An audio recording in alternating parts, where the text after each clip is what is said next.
We should be recording now.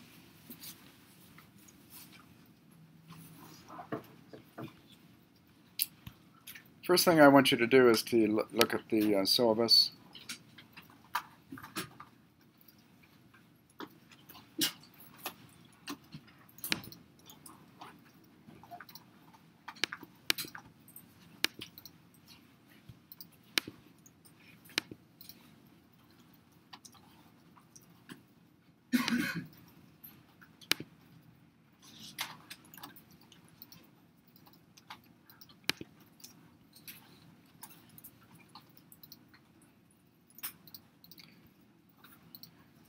You might want to download. Does everyone know how to download and then upload? Download to your desktop and then upload to RStudio. Perhaps that's the first thing I should show you. So let's take, for example, section 2 or chapter 2, which is what we'll cover today, although we may get a little beyond that. So if I click on that, I get it here. That's not what I wanted to happen. What you have to do is hold the Option key down and click. So if I hold the Option key down and click, then notice it sort of bounced over into the Downloads folder. And so I labeled it C2S2 for Chapter 2, Section 2. My somewhat cryptic notation. C2S2 means Chapter 2, Section 2. .rmd. So it's in the Downloads folder.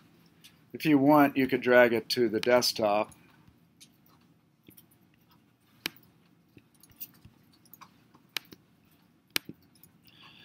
And you might also want to do the same thing for sections 3, 4, and 5.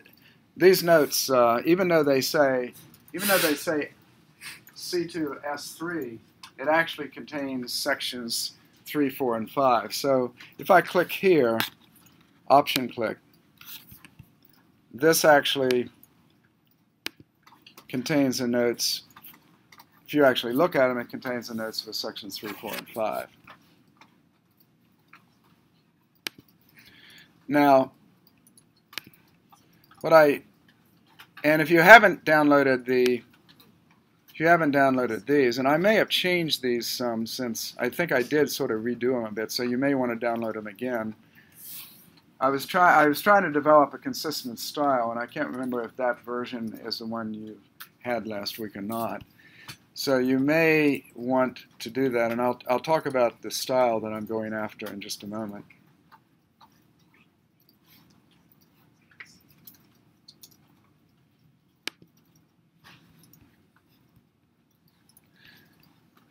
So what I want to do now is to go into RStudio, if you've downloaded those files.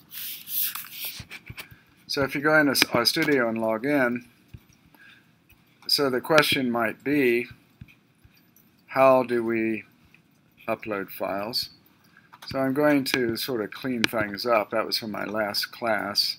I'm going to clear the console, I'll clear the plots. So I'm sort of clearing things out. In my case, I have a directory structure of courses, and in the courses, I have stat 512, I have stat 523, so I'll go into stat 23, and I have something called notes.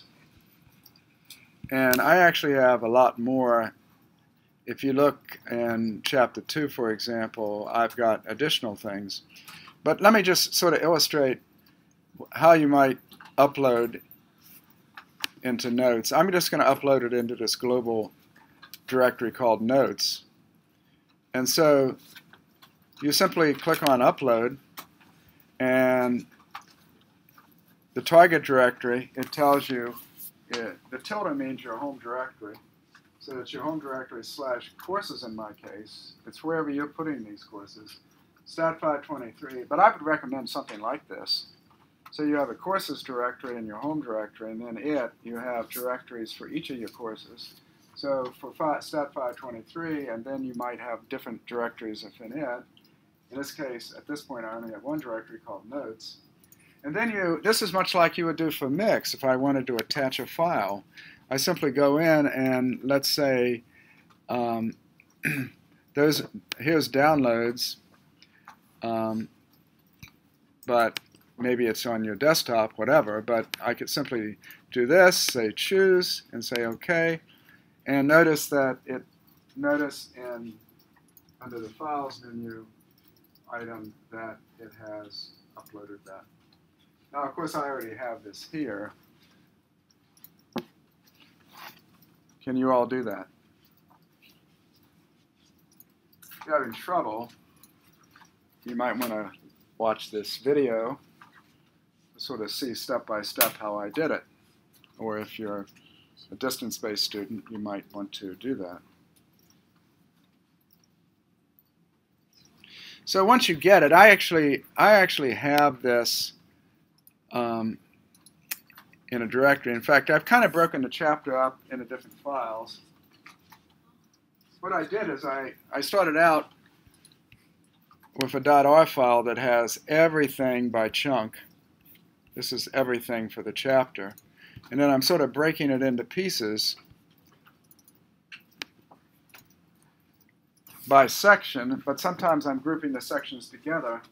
I'm sort of grouping them together according to about how much I think I can cover in a particular lecture.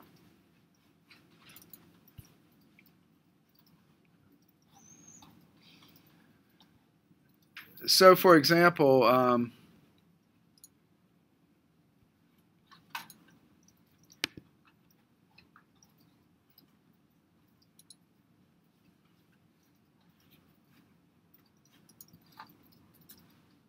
this is not good. I have 30 people doing the same. Stop working.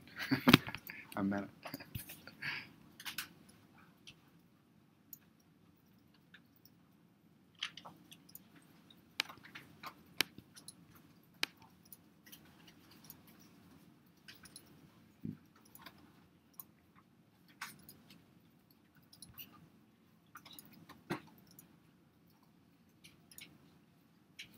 This seems like it's hung.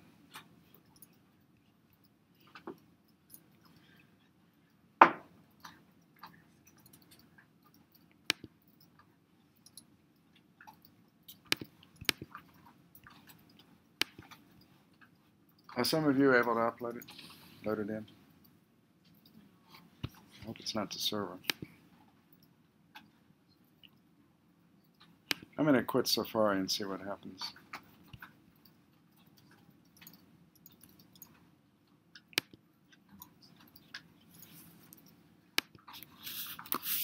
I'm not going to blow it up to full screen yet.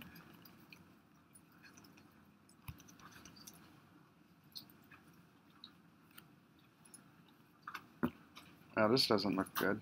All right. What now?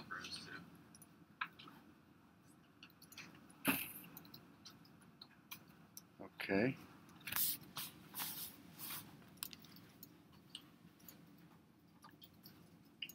I hope I have a backup plan. Well, a backup plan is to do it locally.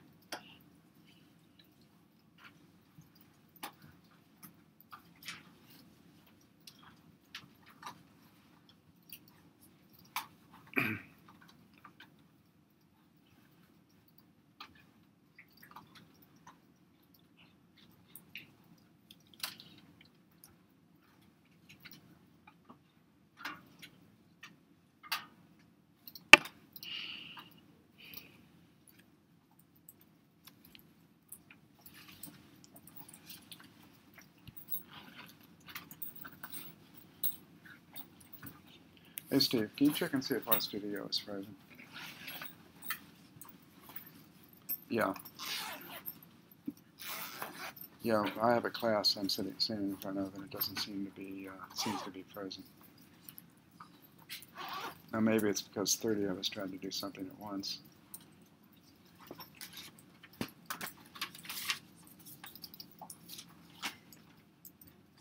It's not running.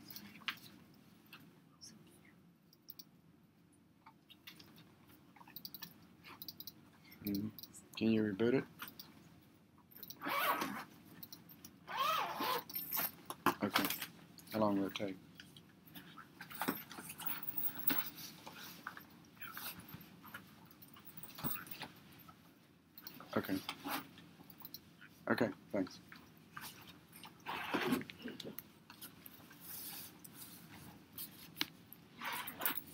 is RStudio on these machines?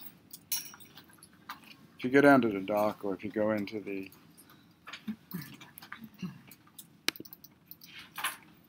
applications, is RStudio on here, on those machines?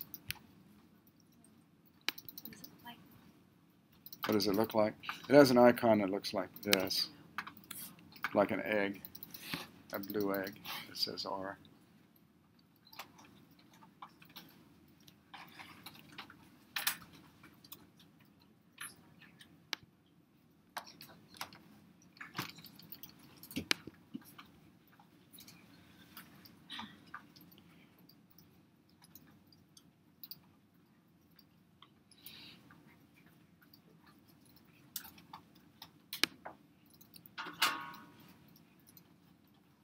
Now, there are a couple things that right now I'm running this locally.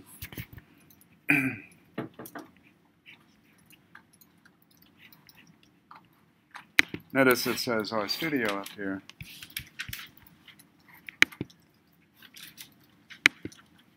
So I can still blow this up to full. You notice if I blow it up to full screen here, you don't see anything unless you move the mouse up, and then you do. So you get a little more, by running it locally, you get a little more real estate. It appears, there are a couple things that you should be aware of. Right now,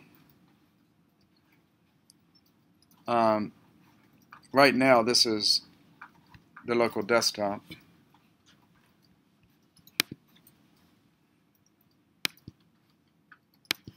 Just out of curiosity, it's still frozen.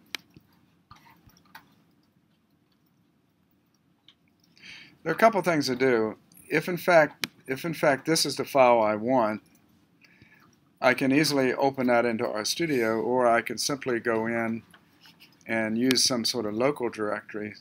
I could, for example, use Dropbox, and if I had courses, so for example, courses for Stat 512, and if I look at notes, for example, not 523, sorry. So I could, for example, create a directory here called notes, and then I could put, if you download it, you could send, now this is local, and well, local sort of, it's in Dropbox. I could actually put the notes in here, or wherever, and then you could open them up into RStudio that way. Another thing you can do, you can only do this on a Mac. If I say connect the server, and if I actually connect to our main server,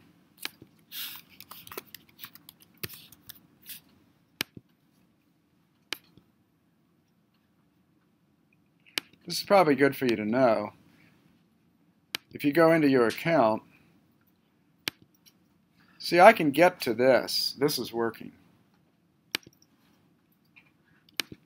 This, in fact, these represent the exact same file I was using before, because you have an account, and that account moves with you no matter where you are. So if you log into RStudio or your regular stat server, no matter where you log in, your account follows you. And here, it's even following me to my laptop. But I had to do one more step. I actually had to physically mount it.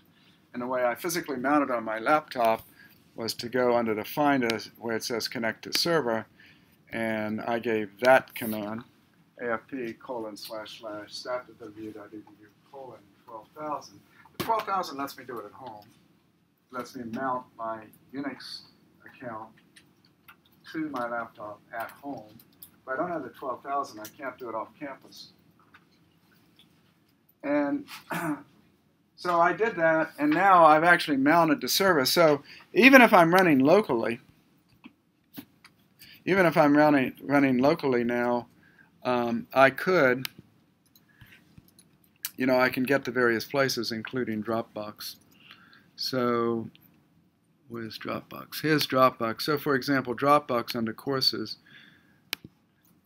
I could bring this up and wrong course. I want this. I could go into Notes, and I now could load this file. Now I'm running this locally, and I'm running off Dropbox. Now, Dropbox is something you might want to consider because you can get, I think, 2 gigabytes for free, and Dropbox is something that will follow you to all your computers, all your devices. So I have Dropbox here on my iPad and so forth.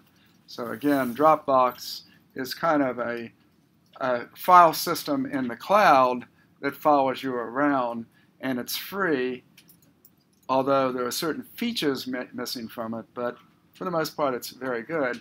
Unless you exceed 2 gigabytes, of course they're counting on the fact that you are going to exceed 2 gigabytes, so they encourage you to put all your photos up there and put your movies up there. And if you do that, you will exceed the 2 gigabytes, and then you'll be paying $10 a month or something. But at any rate, it's still a very nice environment because it follows you, it follows, I almost always have at least this on it, which means that a lot of my life is on this also. Okay? Well, let's try once more. It's not up yet. Okay. Well, we're going to do it this way today. Maybe it'll be up. I'll have to figure out whether 30 people hitting it once was what brought it down. It's possible.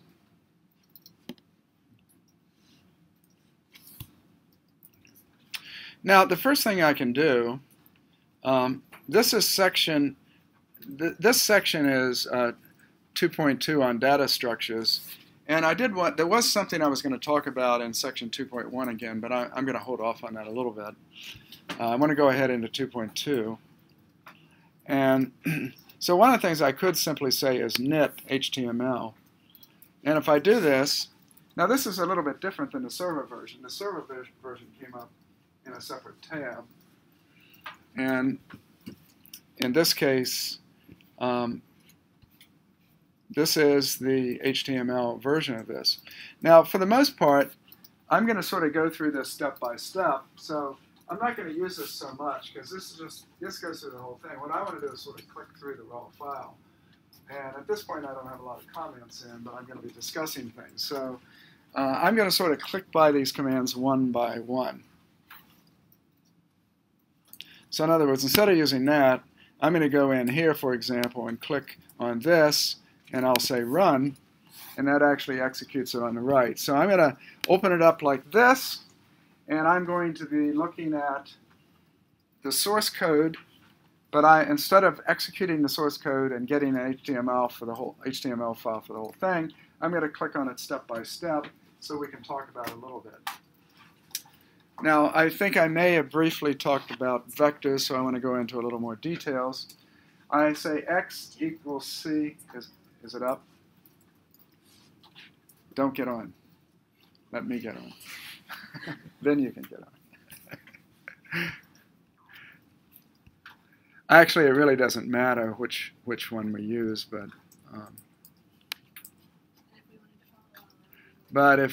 yeah. So I'm going to type in RStudio and sign in.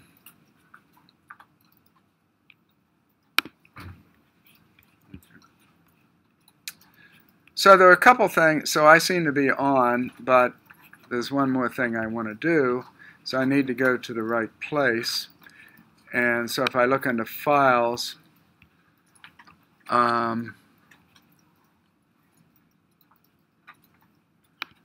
if I look at Home, I want to go to Courses, and I will go to 523, Notes.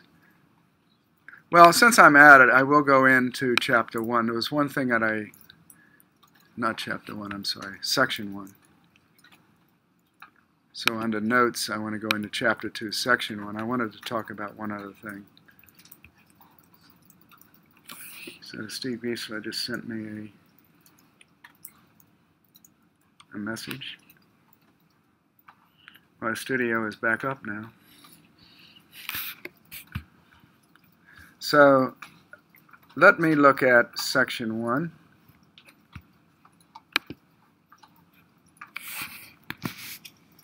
I'm tempted to say I'll do this at once so that I see if it goes down. But so you should be able to go up into RStudio.stat. Now, I really don't care if you want to do it locally. You can do it locally on your own computer. There's only one reason that you might want to use the server.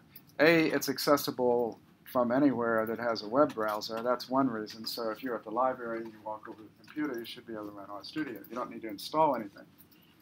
There's another reason, and that is that there'll be a lot of packages through the course that we'll be adding, and we'll add them to the server. And it's not a problem. If you, in fact, want to add a package, then it's a fairly easy procedure. Let me, in fact, show you how you might add a package.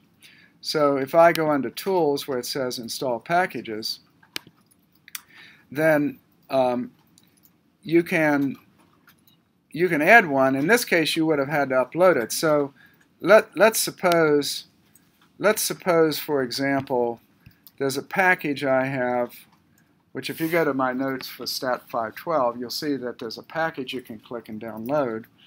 And I'll go ahead and show you how you would upload this package. This is actually for the other course, but it's a special package that actually was created by me. And there are two types of packages you can install, one that either I or you have created, or ones that are in the R archive. Now, if you go out on the web and get Sam's package, and Sam hasn't put it on the R archive, you're going to have to do it this way. And there are a lot of packages that are not in the official R archive. There are maybe 3,000 or 4,000 that are, but there are probably that many that are not, that people have written, they make available, but perhaps they're not quite ready to release it to the official R archive. And so you can go to a place like GitHub and download it, and if you download it, it would be something like this that you would do. By the way, since this course is a little more technical, if you're developing R packages, if you look at RStudio, it has very powerful tools for doing this. And if you look at, for example, there's version control, which is very important, and you also have access to building and projects, and you have access to what's called GitHub, which is a public. It's an environment that a lot of people use to do development, and so. It's a very powerful environment. But how would I upload that particular package? So first of all, I would have to upload the package. I would have to upload it and put it someplace. So if in fact I were doing this, I said upload package and suppose that it's on the desktop and there's the package. Now notice that package ends in .tar.gz. If I create a package, that package I actually create the package in R, and the package looks something like this. So if I go over, this particular package is actually on Dropbox under DEV, which means development, and this is the package right here. The package has different components. You know, it has manual pages, it's defined as a project, it's got data in it, it has R code, etc. So a package, and it's self-documenting. So a package is something where you have a collection of functions and a collection of data you put in one place, and you then can create what's called a tar.gz file, which tar stands for tar archive, tape archive. And believe it or not, we used to have reels of tape, and the way you archive things was on these tape reels. And this is a Unix command, tar, which means tape archive. But now it doesn't mean tape archive anymore because no one uses tapes. Well, I don't know if it's true for sure. But and the GZ means it's zipped. It's gzipped. So I've compressed it with a zip algorithm, and I've created an archive of a folder or directory, and I've then zipped it to compress it. So if I upload it, and so I'll do this, I'll choose it. So this says that I'm going to upload this particular, and I'm going to go ahead and I'll go ahead and put it in chapter 2. I'm not going to leave it here. So now this particular package is now in Chapter 2. And that's not where I would put it, of course, but I'm not going to keep it here. And then you can go into Tools where it says Install Packages. And by default, it says that I'm going to install from a package archive, which is a tar.gz. But I've got to pick it. Now it's going to browse wherever you are. Well, I'm on the server, so it's going to browse the server for this package. So if I browse it, I'll go into Courses, I'll go into 523, I'll go into Notes, I'll go into Chapter 2, and here it is. And then I'm going to open up, and so it says that I'm going to install this package here. Here is in my directory. Now you can do this, but you will install it in your directory. Now, if you're running R locally, or if you're running R on the server, there are two choices. You can install it locally or globally. Now, you will not be able to install it globally on the server. You can only install it on your account. Likewise, this says Bayes J. Harner. So this would install it in my directory as an R package. Now, to do it globally, that's not something you can do. That's something I have Steve Gleason do. And once he puts it global, then all of you have access to it. But on your own machine, you can install it globally. You have a choice between you install it to the system level or in your directory. So on your machine, your own private machine, assuming you're the administrator of your machine, you can install it globally or locally on your own machine. I'm not going to actually install it because it's actually already installed, but I was just letting you know that if there is a package, and later on in this course, you actually will develop a package. You will actually develop a package to do linear models. It's not as hard as you think because I'm going to give you, there's a very nice tutorial that's been published, so it's not as hard as you think it might be to do a simple package. Obviously, to do a complex package, it can get hard. Okay, so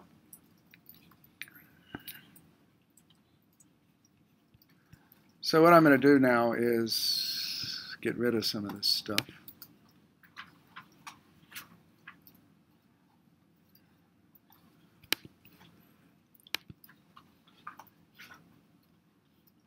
I'm going to clear the console.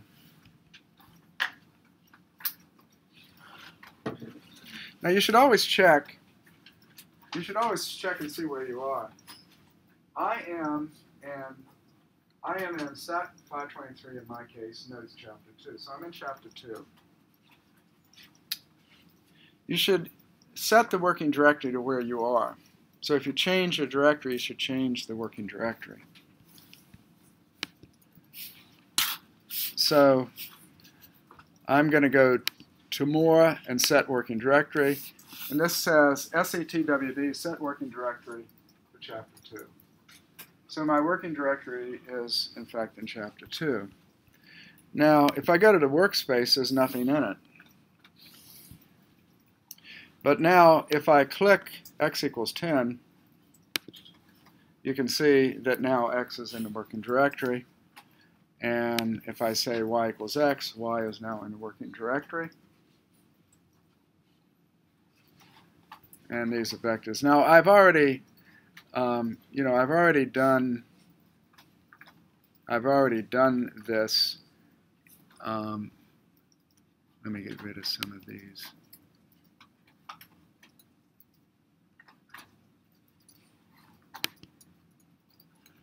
I'm in Section 1. I've already done this. The only thing I wanted to really look at in Section 1 was we went through this last time, I believe.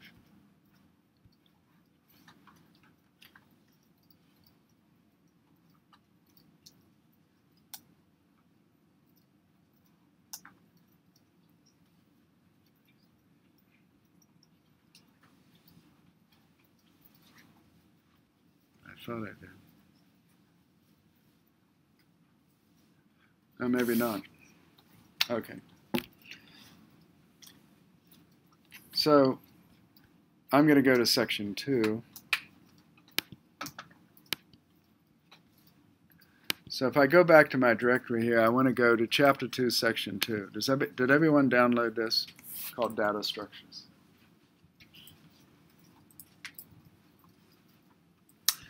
So in this case, I'm going to, what happens if I say x equals c, 1, 2, 3, 4? Well, if I look at the workspace now, previously, or I had a single value. What happened? I overwrote it. Now this is why you have to be careful. If you want to keep things in your working directory, and you have a bunch of analyses that you've already done in one directory, and you forget to change the working directory and you start doing something else, and if you use the same name, it wipes out what's in your working directory. That may or may not matter because you can reproduce it probably. But the point is, I have one working directory for this whole chapter. So if I use X at one point in the lecture and I use it again later in the lecture, what I did later will overwrite. So this is one of the reasons you have to be careful about knowing what directory you're working in. There are two concepts. Your home directory. Your home directory is indicated by a tilde. It is the directory that you're in when you log in, you're in your home directory. Then you move to your working directory, and that's where you work. But your R objects that are created don't necessarily, the working directory for R doesn't necessarily change automatically. You have to set it specifically to the directory you're in. If you forget to do it, a lot of times people never change the working directory, and what happens? The working directory always is the home directory. So your working directory for R is always the home directory. It means everything you do ends up in that one spot. And you end up with this huge group of R objects in your home directory. That's not what you want to do. You may discover that painfully at some point. So x is a vector. In this case, it has the values 1, 2, 3, 4, and the c is a function, and it means concatenate. It means concatenate together the values 1, 2, 3, 4 into a vector x. And x, we can look at different properties of it and different attributes of it, but for example, it's numeric. But I can also assign a dimension attribute to it. So suppose I say, I'm going to assign a dimension attribute, which is actually a vector.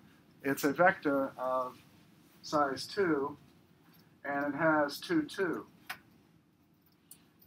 What that means is it tells you the number of rows and the number of columns. I'm going to make it into a matrix. So by making the dimension two-dimensional,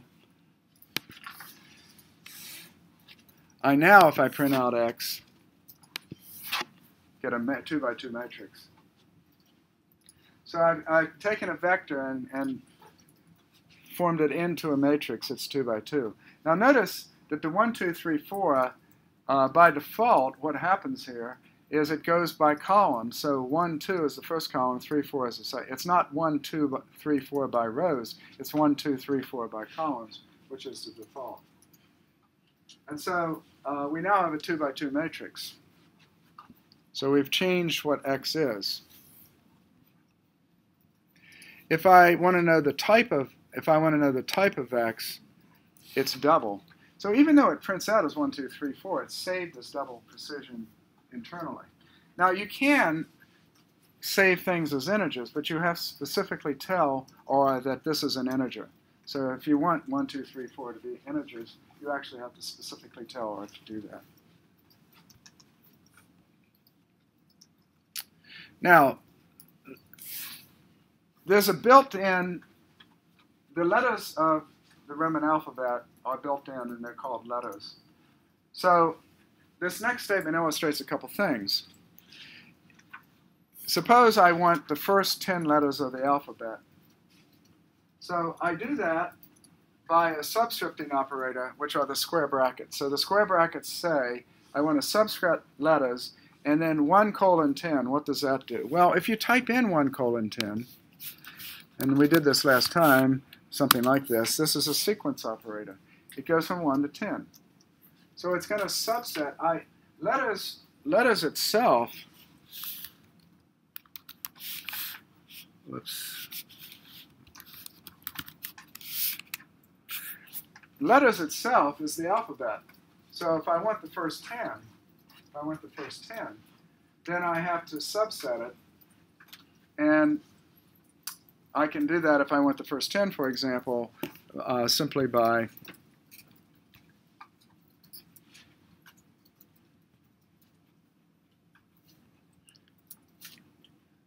simply by executing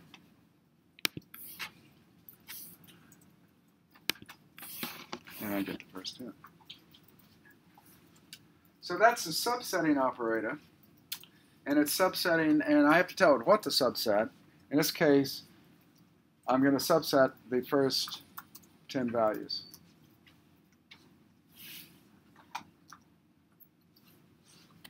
Now, in this case, suppose I want to make the first 10 letters into a matrix that's 2 rows and 5 columns. 2 times 5 is 10. That should work out. So if I do this, and then now I print Y again, notice I go A, B, by columns, I go A, B, C, D, E, F, and so forth.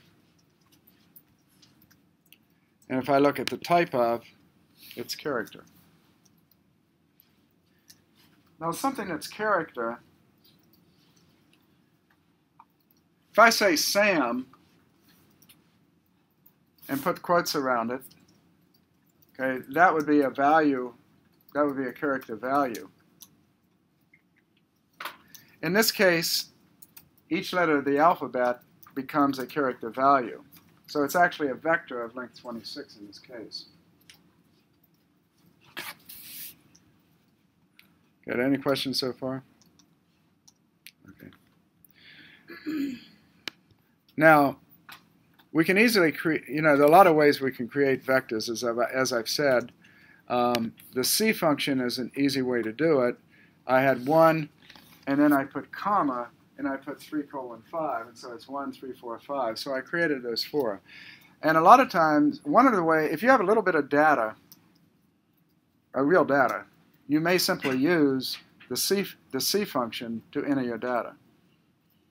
And if you have more than one variable, presumably the same number of observations for each, you could enter them each with a C, and then you could actually join them together into a more complex structure. And we'll talk about that later. Now what happens in the next case? Here I said C, 1, comma, I'm sorry, I have C as a function, and then I have 1, comma, and then I've got C in quotes. Well, the C in quotes is character, the 1 is numeric. So what happens? What does R do? It coerces. You can't coerce C to a number because you don't know what to coerce it to, but you can coerce 1 to a character. That is, you can coerce it to the character 1. And that's what it did. So notice that there are quotes around 1. So by default, R will coerce. If possible, it will coerce to something that makes sense. So it has coerced 1 to be character.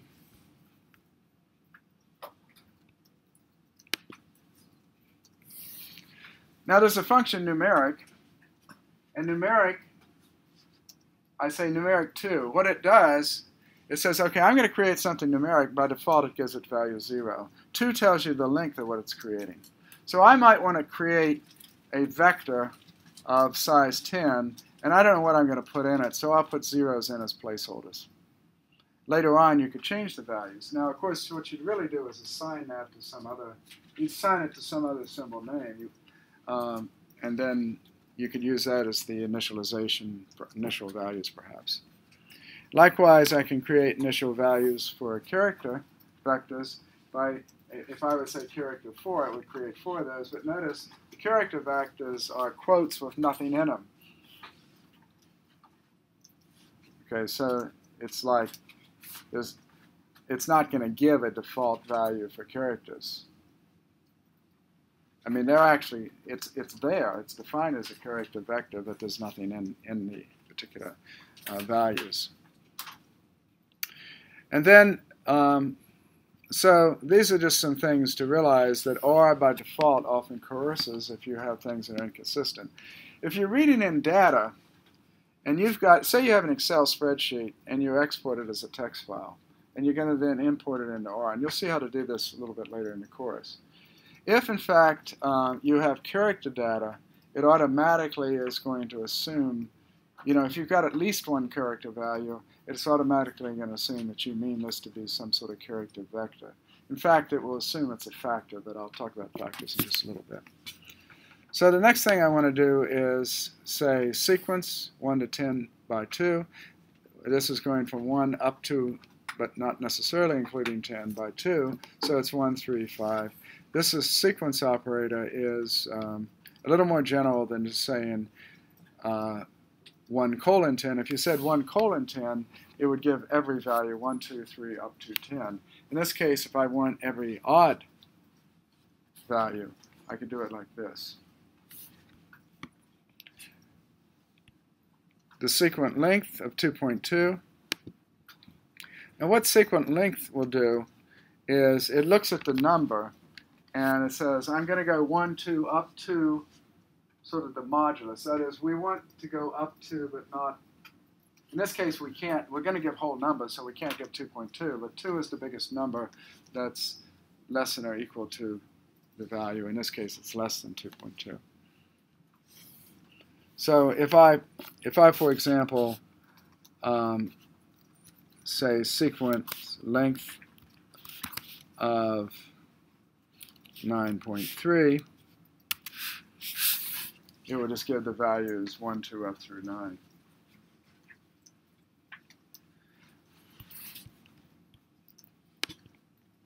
There's something also called a long, and this maybe isn't the best example.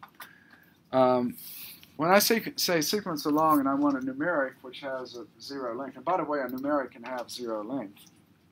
It defines a numeric atomic object, but it has 0 length. This says it's 0 length.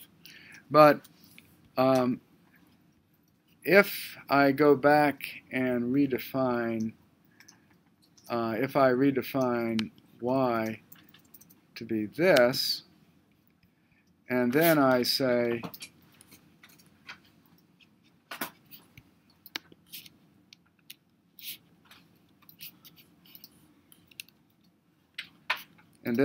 sequence along y,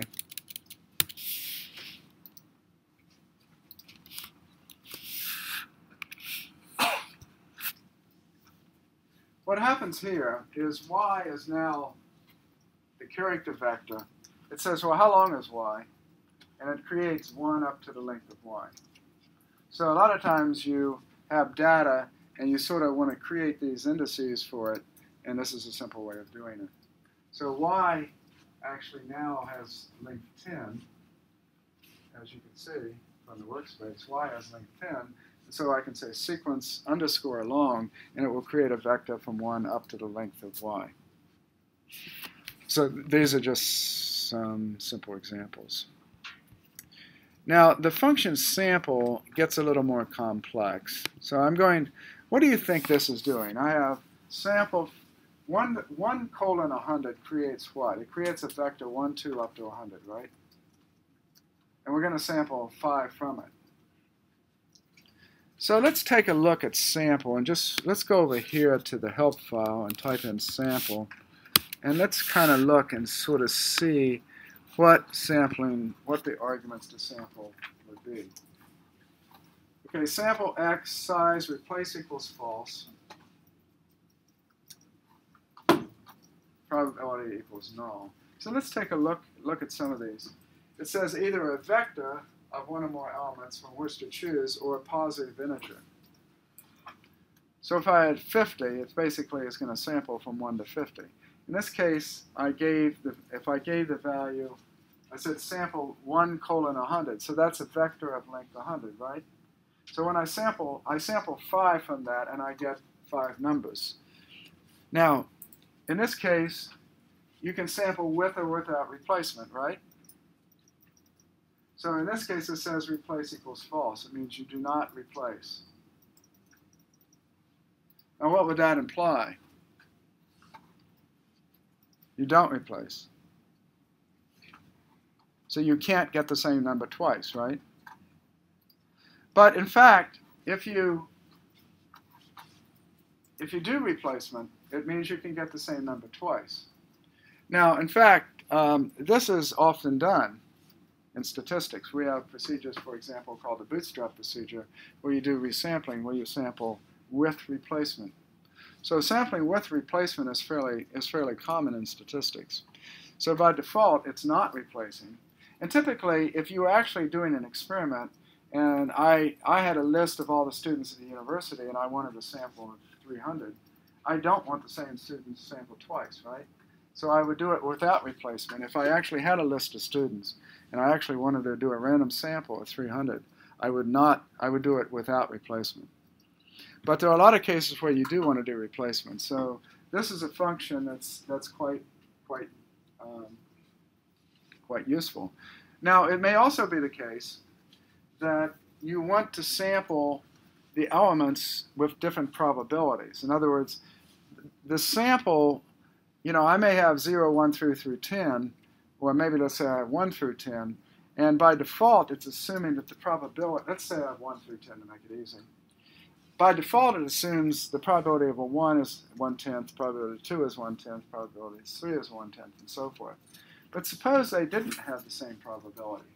That is, suppose the probability you sampled would be different from different elements. Then you can specify in the probabilities of giving each value. So if you give a vector here, over here you could give the probabilities for the values of those vectors.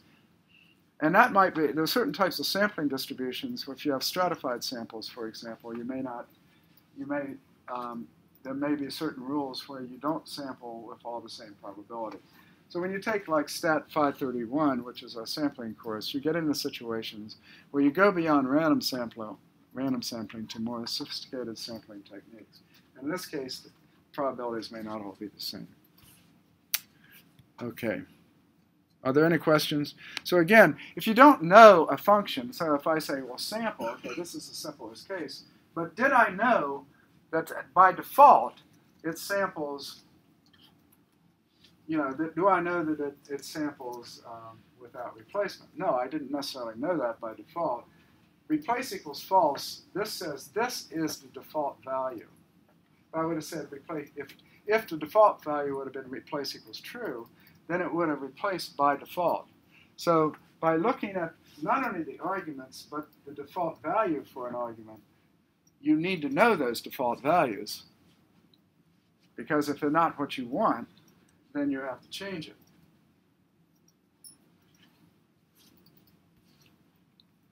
Okay.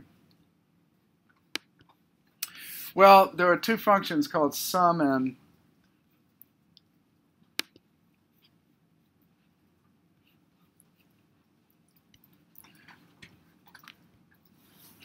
so if I have, for example, let me do something a little more sophisticated than that.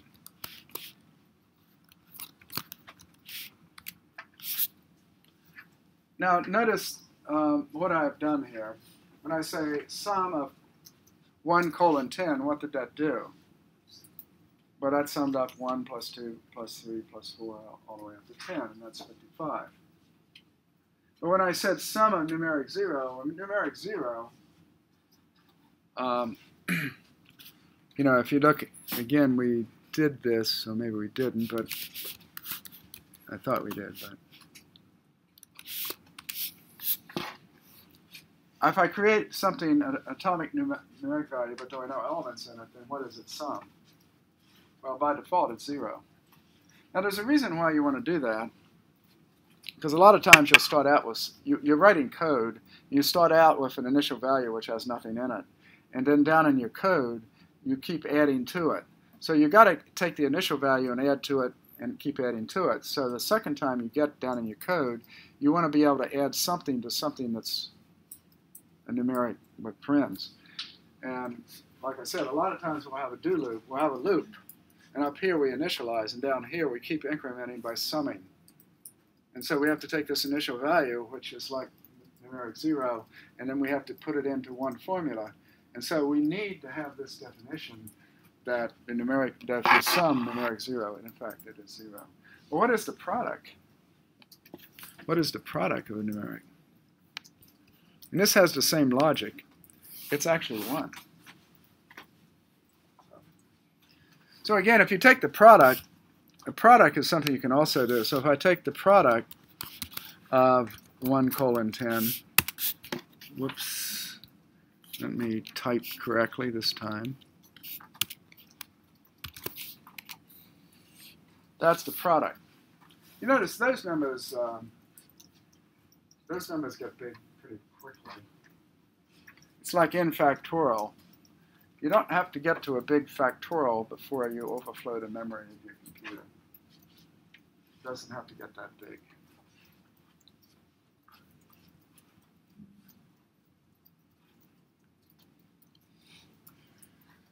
I mean, you actually will not be able to represent a number beyond a certain point. So are there any questions? Now there's another thing you may think is a bit weird. Suppose a is the square root of 2. What do you think a times a is? Is it equal to 2? And this brings up a point that if I want to test equality, I use the double equal signs. So if I say a squared, is that equal to 2? It is not. Does anyone know why? What now? Yeah, you only can represent a as a double precision floating point number, and you can only represent so many decimal points. It's not exactly equal to 2. It's close. And in fact, if I a times a minus 2 is actually 4.44 so on times 10 to the minus 16. So in other words, that's the difference. Now R by default does all its calculations using double precision arithmetic. By default, everything is double precision.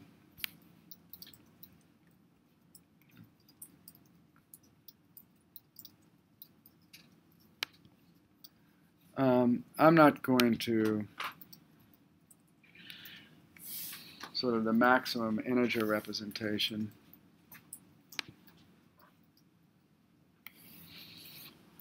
And if you try to add to it, you get an overflow.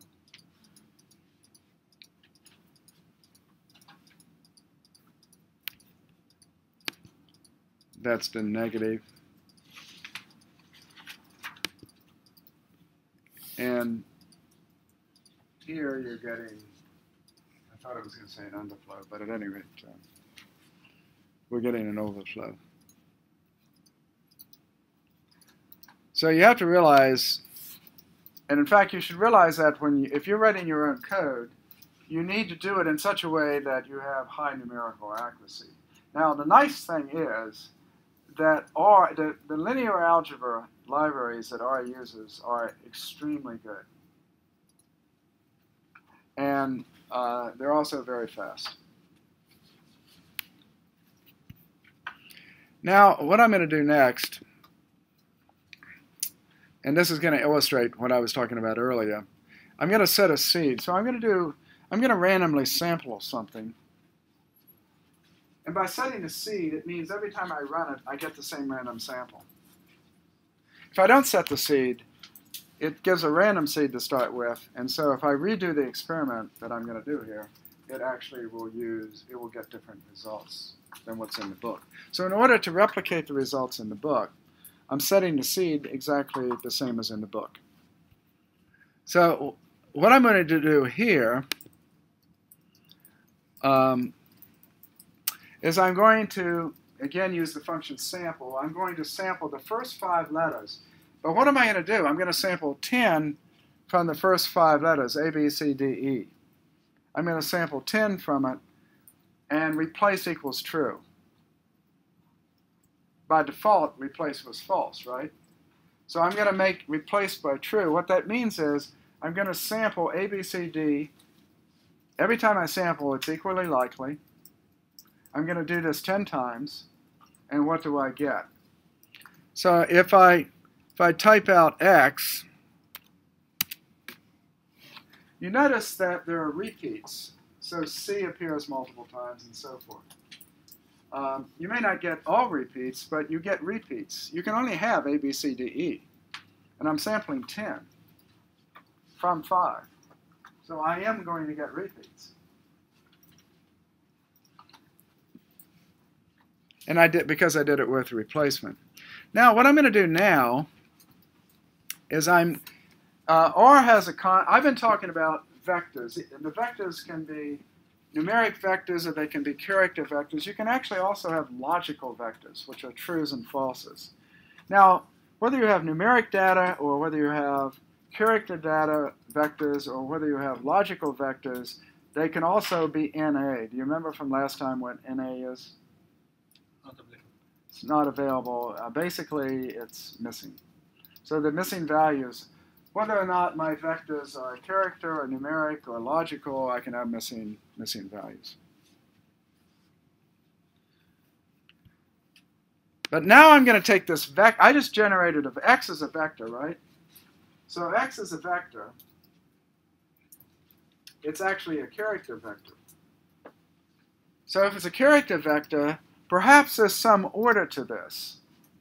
So there's a special type of character vector that's ordered. But what I'm going to first of all do is convert this character vector into a factor. A factor is something statistically, we talk about a factorial experiment. We have a treatment that has different levels. These levels are not just discrete, they are, but we actually assign level names to them. And when we do analysis of variance, like a one-way analysis of variance, we have, let's say, a factor A with levels A1, A2, A3, A4, and A5. There are 5 levels. And I want this factor to have additional attributes that go beyond just a character vector. So I'm going to convert the character vector to a factor, and I can do that with the function factor. So if I do that, y is now a factor. Notice down in the workspace, y is now a factor. X is a character vector of length 10. So I took x, which is a character vector of length 10, and converted it to a factor, which actually also has 10 elements. So if I print out y, you can see that now there's an attribute called levels. And so there are the values, B, C, D, E, E, and so forth, but the levels are A, B, C, D, E. And if I look at the attributes, you can see there are 2 attributes. The levels, which got defined when we said y is a factor, and the class. The class is its class factor.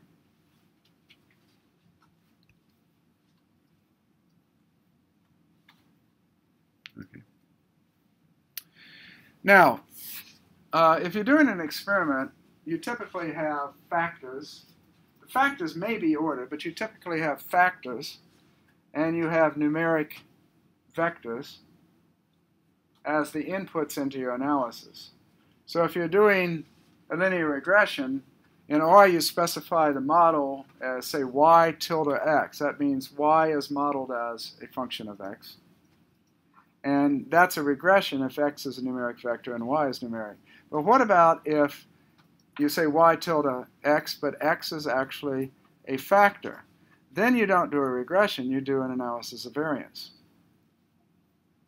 If in fact y is a factor and x is numeric, then I do a logistic regression type model. So depending upon the types of models you have or the characteristics of the vectors that you have, and you can think of a factor as sort of being an enhanced character vector with an attribute called levels, and its class is factor, then we use these in modeling. When we're building models, we use these constructs.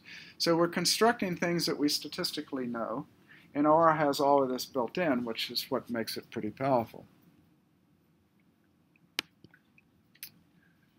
Okay.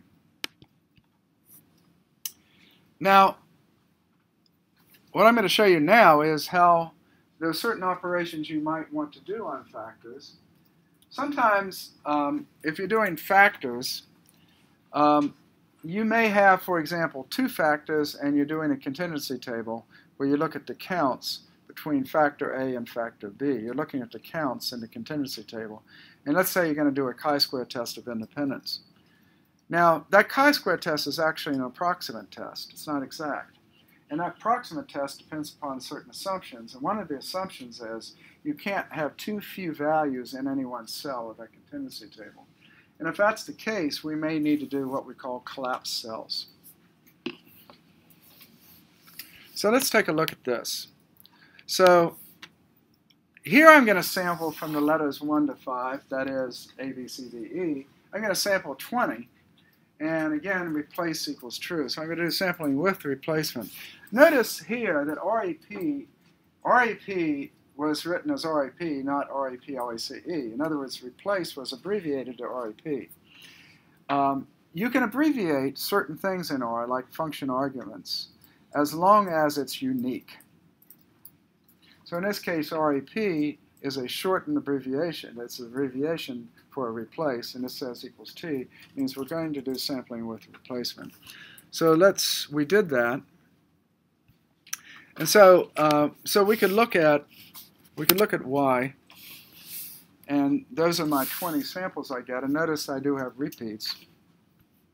But if I do that, I think table will work. So if I do this, I did the table of Y, and you notice that A occurs 3 times, B occurs 3, C 4, D 5, and E 5. Now, suppose I wanted to collapse the A, B, C, D.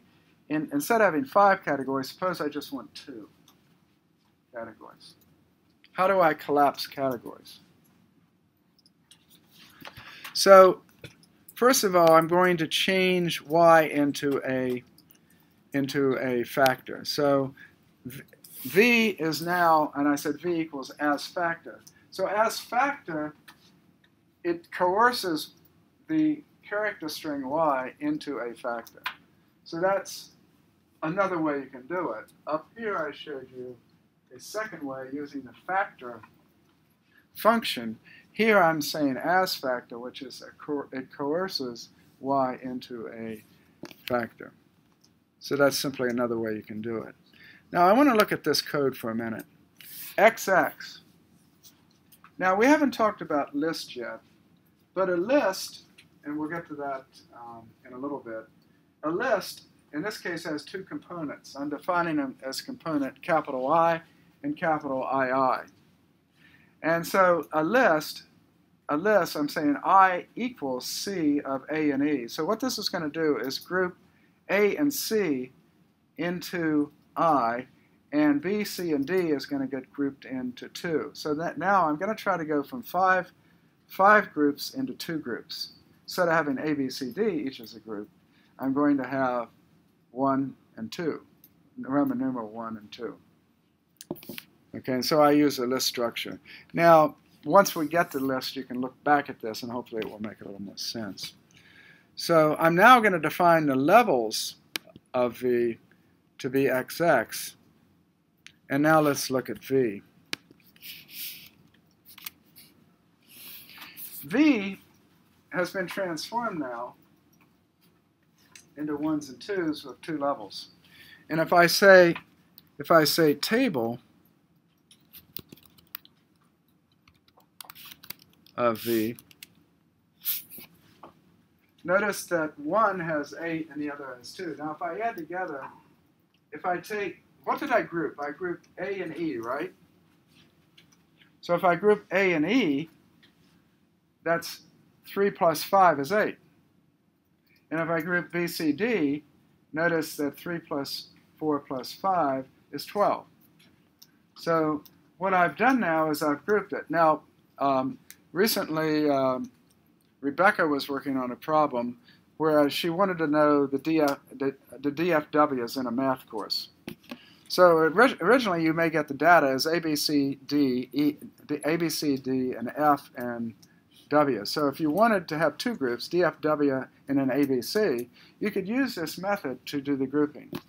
So you would group the DFWs into one group and the ABCs into the other group, and then now you have a binary problem where you just have two groups. And that would allow you to run a model, for example, logistic regression. So, so this is an easy way to do grouping in R.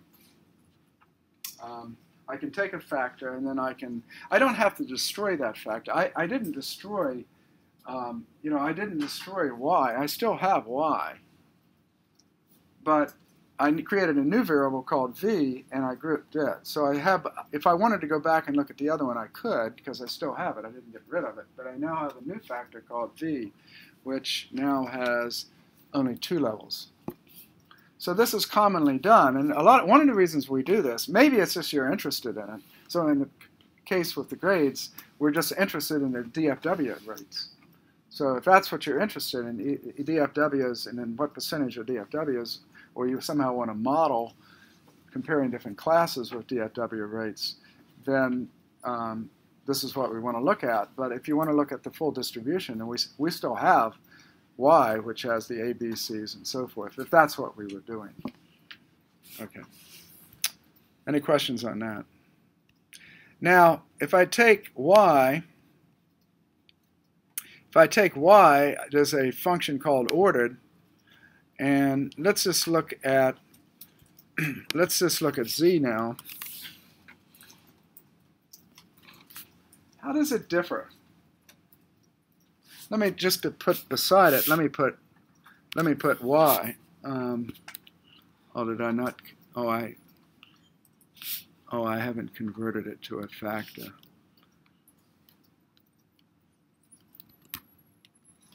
So if I say factor of y. So here's y as a factor. Okay, but if I order it, what's the difference between these two, between z and factor of y? What is the difference? Look at the levels. When I said factor of y, when I made y a factor, it says levels A, B, C, D, E. What does it say for z? A less than B, less than C. In other words, it's ordered to levels. So if you have a categorical variable, that categorical variable could be either ordered or unordered. So if you're talking about military rank, it's ordered.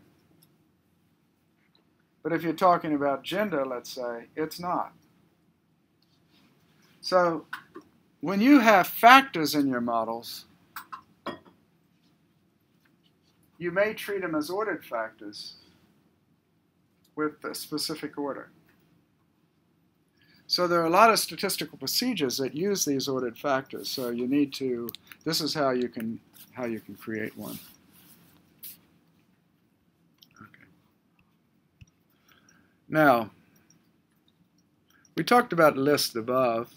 This book has a tendency to introduce topics prior to actually they use topics before they actually define them. So I'm forming a list, and I say A equals 7, 17, B equals 4, 5, C equals. In other words, I have a list. So what is a list? Well, when I clicked on that, this list has 4 components. A, which has a value of 1. And in the next component, I didn't name it.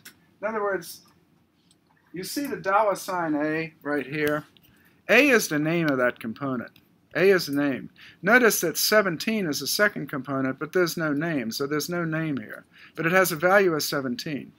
The next component is actually a vector, 4, 5, and it's named B. So it has a name of B, and it has a value of 4, 5.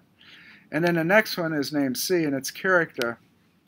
The point is, a list is it's a set of elements, or a set of elements that can be of any type whatsoever. They can be character, numerical. You can have an element of a list could be a matrix. An element of a list could be another list. In other words, you can have list inside list inside list. And therefore we define lists as what's called a recursive structure.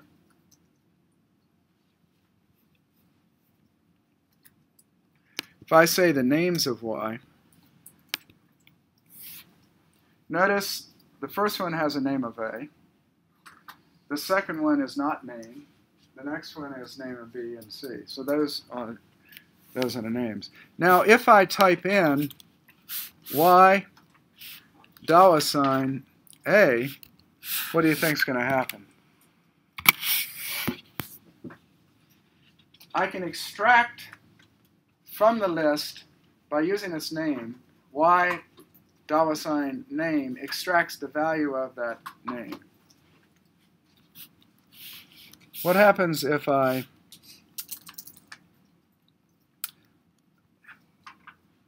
see, I think this works, yeah. I could also do it that way with the double brackets.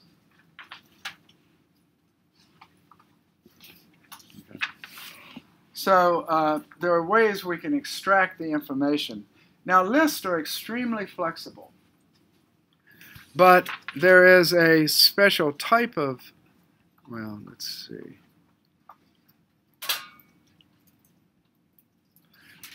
There's a special type of list called a data frame. And I'm running out of time, so I'll come back to this later.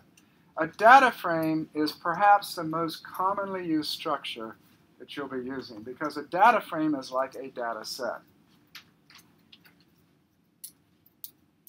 A matrix has what? A matrix and vectors have certain characteristics. Whatever is in the matrix, if the matrix is a character matrix, it means every element must be character.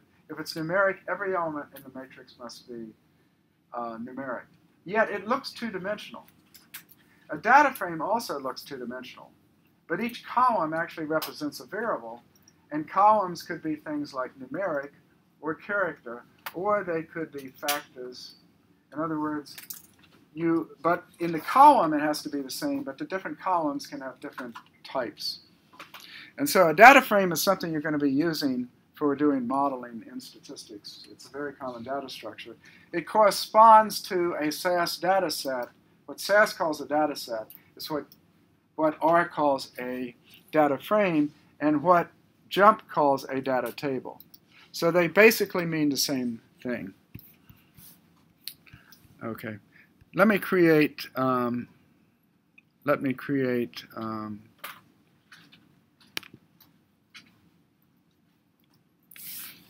here we have another list where I have defined the mean and variance.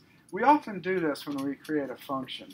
R is actually called a functional programming language, and when you create a function, sometimes you return just a simple result, but often you return a lot of different things as part of your function. So you might return the regression coefficients, for example, as well as the residuals, as well as the R-squared, and so forth. So we always return those in a list. And then you can extract the coefficients or extract the residuals from the return value of the function. Okay, and so here's another example of a list. So you should be reading those.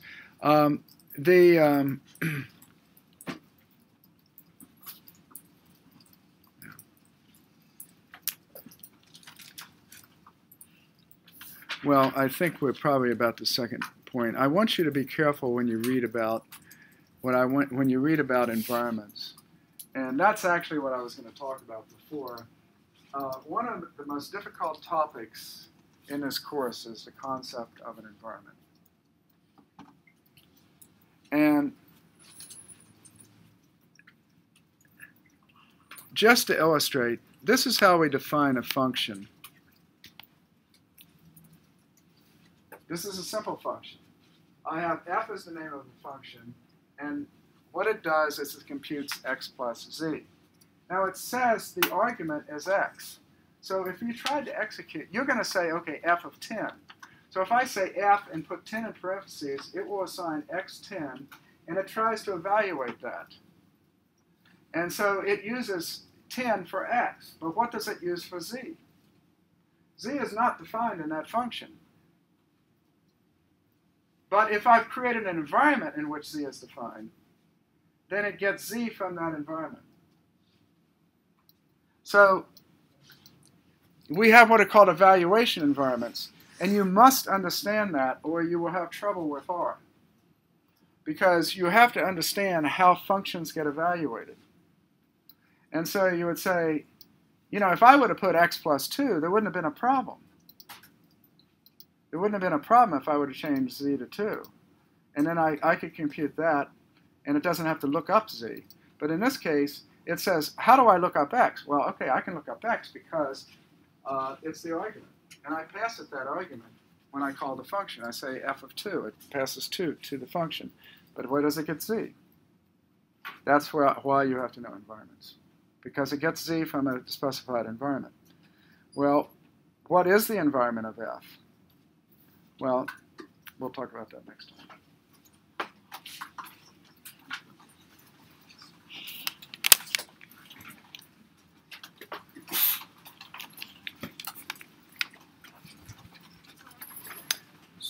So make sure you read the chapter because it gets a little touchy. Okay, I need to stop this.